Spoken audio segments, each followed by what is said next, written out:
ఎందుకంటే భీమవరం వచ్చిన తర్వాత ఆయన మాట్లాడిన భాష జగన్మోహన్ రెడ్డి గారి గురించి, ముఖ్యమంత్రి గారి గురించి, బ్లేడ్ బ్యాచ్ అని లేదా కడప బాంబులని, మీరు రండి దమ్ముంటే ఏ సెంటర్ ఇస్తావో సెంటర్కి నేను ఒక్కడనే వస్తాను సింగిల్ గా అని నాకు సవాల్ చేయడం, నన్ను ఒక రౌడీగా పోల్చడం, ఇవన్నీ చాలా విచిత్రమైన ఆయన మానసిక స్థితిని తెలియజేస్తున్నాయి. ఎందుకంటే మేమంతా బాగానే ఉన్నాం మామూలుగా, ఆయన వచ్చి కడప నుంచి బాంబులు తెచ్చుకుంటావా, నీ బ్లేడ్ బ్యాచ్ని తెచ్చుకుంటావా, ఏ సెంటర్ ఇస్తావో ఏ సెంటర్కి రమ్మంటావు, అలాగే జగన్మోహన్ రెడ్డి గారు రౌడీ నేను రౌడీ అన్నట్టుగా మాట్లాడుతుంటే అసలు ఇక్కడ ఈ భాషను బట్టి చూస్తుంటే ప్రజలకి స్పష్టంగా అర్థమవుతుంది రౌడీ బ్యాచ్, రౌడీ ఎవరు అన్నది.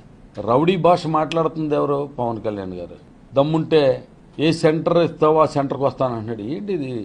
చిన్నపిల్లలు మాట్లాడుకునేటట్టు మనం చూస్తూ ఉంటాం పట్టణాల్లో.